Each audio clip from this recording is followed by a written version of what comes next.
Kobe Bryant's top 10 all time, probably top 5. He's not number 2 all time in the history of basketball. What's wrong with that, Shaq? But I have a problem with, what you said. Like, my thing is, doesn't matter who the GOAT is, my guy should be in the conversation. Where Stephen A ranks LeBron, that would be? Number 2 overall. Number 2 in the history of basketball. Yeah, that's all I was going to say. Yeah, number 2 overall, number 2 in the history of basketball makes sense. I think most people... No, but hold on. So if you guys just throw him out of the conversation. Stephen A. Smith crossed the line so hard this time that even Shaquille O'Neal couldn't sit back and stay quiet anymore. Sometimes when I hear people talk, I don't understand the criteria. Is it championships? Is it points? Right. Is it, like, I always have arguments with people like, I don't really care who's in it, but I think you should put the right people in. Yeah. Right, so right now it's just, for some reason, LeBron and Jordan. Which is fine, but you're not going to throw Kobe in there? The ESPN talking head tried to explain why he refuses to rank Kobe Bryant over LeBron James in the GOAT debate, and Shaq shut that whole thing down in real time. No dancing around it, no soft landing. Shaq made it crystal clear. First of all, again, he's one of the all-time greats. There's nothing to debate. But he's number 2 at the 2 guard. He's not number 1. We all know he's not Jordan. He didn't have Jordan's resume. We know that. Michael Jordan is the real GOAT, and Kobe absolutely deserves that number 2 spot over LeBron, period. The way Shaq dismantled Stephen A's logic felt like watching someone unplug a bad argument wire by wire. Nothing dramatic, just straight exposure. And Stephen A's take on Kobe didn't just miss. It came off disrespectful to one of the greatest players the game has ever seen. Stephen A tried to say he can't rank Kobe ahead of LeBron because Kobe's team struggled when he had to carry the load alone. And that take had no weight at all. It landed flat, with zero force behind it. They've asked me about Kobe. How come Kobe isn't in that conversation? He's got more chips than LeBron James. And I said, my response was, Kobe's not even number 1 in his position. And we all love and revere the Not at all. You got to think Mamba. about MVPs and like how many he's won. No, and, like, other things I'm not even talking about that. I'm talking about just watching the game with the eye test. As great and as phenomenal as Kobe was, nobody ever said he's superior to MJ, and they played identical positions and had an identical style of play. This is coming from someone who claims to understand basketball, yet he pushed one of the most clueless arguments he's made in years. 6-time champion, he's a 6-time league MVP, and I still have LeBron number 2 and then Kareem number 3 because of the versatility and all the all-around abilities that LeBron brings to the game, which Bird and Kareem and those guys did not have. LeBron is number 2 all-time behind Michael Jeffrey. Stephen A built his whole case on the idea that LeBron avoided bad seasons, pointing out that LeBron only had 3 losing seasons in over 2 decades. But here's what he conveniently skips. Context matters, and acting like it doesn't makes his whole breakdown look shallow and lazy. He's basically rewarding LeBron for bouncing from team to team, while punishing Kobe for staying loyal and taking every hit himself. Oh, no, I think we're upset. I think we're a little edgy. I think it's good for us. Despite the losses on the road, do you think this team still has time to gel, considering how many road games you have coming up? Sure, for example. Well, what's going to be the key, and what stuff have you guys worked on? You haven't had a losing streak like this in years. We'll just execute better. Knock down shot. That logic doesn't hold up under real basketball scrutiny, not even for a second. So when Shaquille O'Neal heard Stephen A leaving Kobe out of the GOAT conversation, he stepped in immediately and shut that narrative down. The man who went to war with Kobe for 8 seasons wasn't about to let someone rewrite history from a studio chair. Shaq said it straight: Michael, LeBron, or Kobe. I'm thinking Kobe Bryant's top 10 all time, probably top 5. He's not number 2 all time in the history of basketball. What's wrong with that, Shaq? But I have a problem with, what you said. Like, my thing is, doesn't matter who the GOAT is, my guy should be in the conversation. Yes. No, but hold on. So if you guys just throw him out of the conversation. So somehow it just went from Mike to LeBron, and you just threw my guy out of the conversation. His name needs to be in there all the time. And when his name is not in there, that's when people have a problem. I look at Kobe. There is nothing on earth to question the greatness of Kobe Bryant, who to me is one of the greatest of all time. But it did help for those first 3 rings that he had you in your prime to some degree. That's not the point. The point everybody is making is don't leave him out the conversation. I'm not leaving him out the conversation. You are. I don't mind people talking about who their GOAT is, but you definitely got to have my boy in that conversation. I definitely will, and I definitely will. And the way he said it told the entire story. He didn't put LeBron above Kobe, he put them on the same level, shoulder to shoulder, exactly how he's always seen it. Shaq made it clear that even if Kobe isn't his number one, Kobe deserves way more respect than Stephen A was giving him. The big man wasn't holding back either. He was showing what real basketball knowledge sounds like loud and clear. Shaq looked Stephen A dead in the eye and said, "It doesn't matter who the GOAT is. My guys should be in the conversation." And you could feel the room tighten instantly. Like, you know, like Jordan and Kobe and LeBron, they got to do things I couldn't do. I wanted to be a force in the middle that people were afraid of. So, like, I don't get offended when people do not put my name in that category.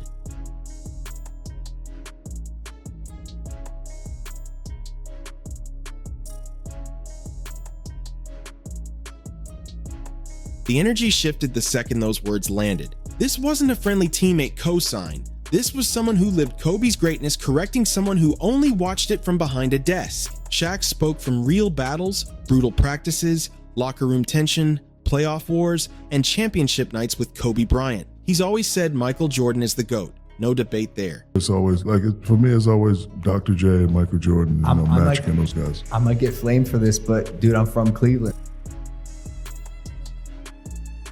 Michael looks over at us and said, he can't dog me. Kobe looks over at Doug Collins and said, this guy cannot. But here's the part Stephen A can't dodge. Shaq believes Kobe sits closer to Jordan than LeBron ever did, and he says it with full confidence. And Shaq isn't alone. In the spirit of Kobe Bryant, let me end this segment by saying this. Say what you will about Kobe Bryant.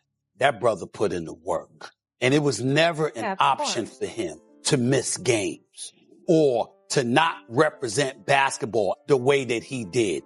I want everybody to remember that brother was about putting in that work. Plenty of former NBA players put Kobe ahead of LeBron in the GOAT debate, calling him the closest thing the league ever saw to Jordan. Shaq didn't just praise Kobe's skill, he talked about that killer instinct, the edge only a few legends ever had. When Shaq says Jordan is the GOAT and Kobe deserves number 2, he's not throwing out random rankings. He's talking real basketball DNA, the stuff that separates the rare ones from everybody else. In addition to overpowering you inside, you might as well wave the white flag of surrender.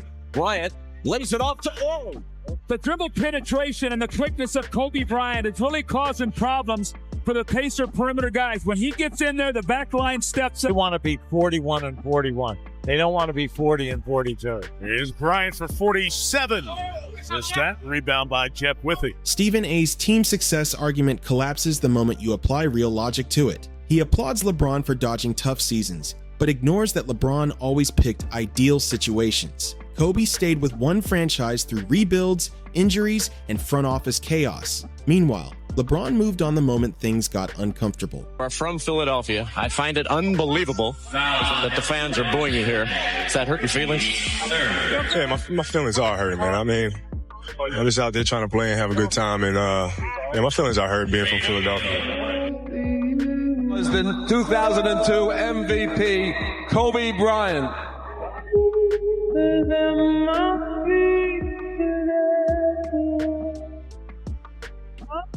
Which path really shows heart? Shaq already knows the answer. And the wild part? Stephen A has said before that Kobe was a better player than LeBron, and even better than Shaq himself. That's what makes his current stance look even more confusing and out of place. Now, let's talk about what really matters: championships and how those rings were actually earned. Kobe Bryant has 5 rings with one franchise, matching Magic Johnson, while LeBron James has 4 rings spread across 3 different teams. Gravitating to the tube or to the ballpark to actually watch you, okay?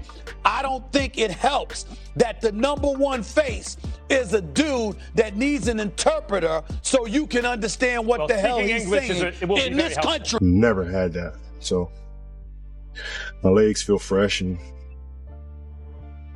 I feel very confident about where I'm at. Control what you can control, right? I've done my part.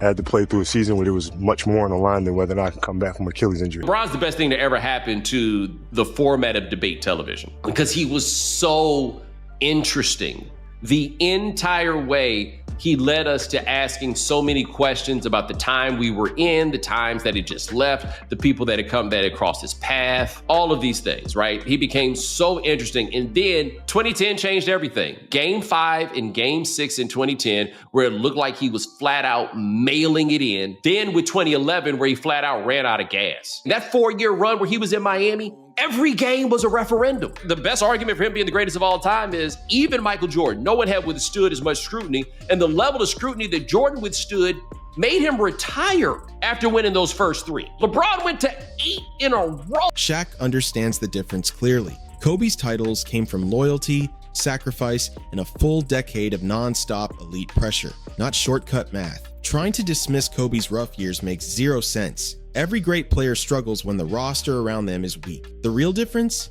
Kobe never ran. He stayed, adjusted, and fought through it. Shaq didn't learn this from highlight reels. He lived it. I think the Black Mamba is appropriate. He makes shots with guys draped all over him, falling down, left hand or right hand. I just, witnessed him doing some amazing things. The Lakers are champion, back-to-back titles. The LA Lakers, the 2010 NBA champions. When you're able to go all the way to the top, you feel that you put your name in granite, more or less. The ecstasy of winning it all and being the best player on the planet. So when Stephen A throws out rankings, Shaq remembers real games, real pressure, real greatness. Take the 2000 Western Conference Finals. Kobe helped erase a 15-point fourth-quarter deficit in Game 7, or the 2001 playoffs, when Kobe averaged nearly 30 a night and tore through every matchup in his path. Those weren't just numbers to Shaq. Those moments are burned into his memory forever. Shaq has always talked about the real difference between LeBron, Kobe, and Jordan, and it comes down to one thing: fear. When everything was on the line, opponents respected LeBron, but they feared Kobe and Jordan the second they touched the ball. That's where Shaq's point smashes Stephen A's argument like a hammer. And the Nets coming up here on MSG. Madison Square Garden lit up in the Lakers uniform colors, purple and gold, to honor Kobe Bryant. Bryant and his 13-year-old daughter, Gianna, and 7 others were killed in a helicopter crash this morning in Calabasas, California. LeBron gets praised for smart choices, but nobody wants to talk about loyalty or building something from the ground up. Kobe stayed with one franchise for 20 years, through chaos and glory, and never tried to cheat the grind. He didn't calculate his path to rings, he fought for them with real perseverance. Hopefully my Laker legacy will be that of a champion. That's why we play. That is the most important thing. This franchise does not hang division banners. It does not hang conference championships. We hang one banner and one banner only, and that's NBA titles. That is the most important thing. You have a responsibility to the city of Los Angeles to bring championship banners back where they belong. Second place does not matter. Second place means you're the first loser. You have that mentality here. That's what gets you there. Lakers and Bryant trying to go behind his back, and Boykins the other way, and they'll finish off with Andre Miller. Maybe. Hey, Kobe did not give up on that play. How about that play? Now that's leadership. That's the kind of stuff he wants to do and exude in plays defense. That's the gap between someone who competes and someone who calculates. When Shaq defends Kobe's place in the GOAT debate, he's defending the idea that basketball is bigger than perfect situations. Character matters, loyalty matters, mental toughness matters, and Kobe had all of it at the highest level. Now let's get into what Shaq actually saw every single day. Kobe's skill set was deeper, sharper, and way more Jordan-like, built for moments when everything tightened up. Footwork, fadeaways, post moves, defense, and pure clutch execution. Kobe had the full package. LeBron is bigger, stronger, and more athletic, no doubt about it. But basketball isn't decided by physical advantages alone. Shaq played against both of them. He felt the difference in real time. Kobe hit you with skill and straight willpower. LeBron leaned more on size mismatches in favorable lineups. Stephen A tried to push back on Shaq's claim that Kobe belongs in the GOAT conversation, but his response exposed how little he understands about what really wins games at the highest level. And this is coming from someone who constantly shifts opinions based on ratings and online reaction. Shaq doesn't move like that. His takes come from real battles, not studio drama. When someone who went to war beside legends checks your breakdown, maybe it's time to listen instead of recycling weak points. Shaq knows something Stephen A keeps missing. Greatness starts in the mind.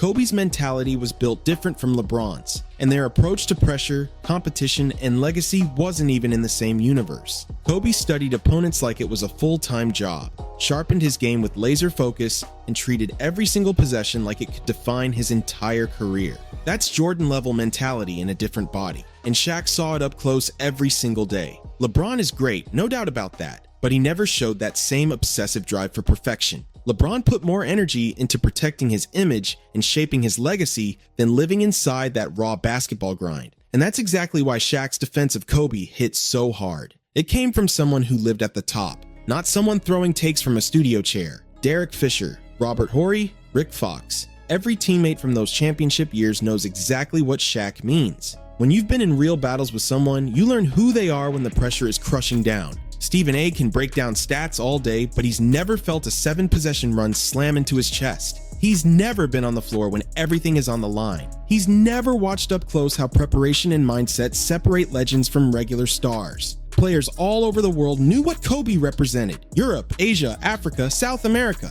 Hoopers everywhere studied his footwork, his moves, his mentality. Kobe's approach was pure basketball, built on skill, obsession, and discipline. LeBron has fans and respect, no question, but Kobe had something deeper. He had reverence, and that's a whole different category. Shaq understands that, even if Stephen A refuses to see it. While Stephen A cherry-picks stats to prop up LeBron, the full picture of basketball culture tells a totally different story. Kobe's efficiency kept rising year after year. His clutch moments were colder. His peak hit heights LeBron never reached. 5 championships, 2 finals MVPs, 11 all-defensive selections, and 33,643 career points. Kobe's resume stands tall without spin, excuses, or context tricks, and here's the biggest difference of all. Kobe never had a finals collapse like LeBron's 2011 disaster against Dallas, when the spotlight burned the hottest. Kobe always showed up with fire. That's the part that drives Shaq's argument straight through Stephen A's entire breakdown.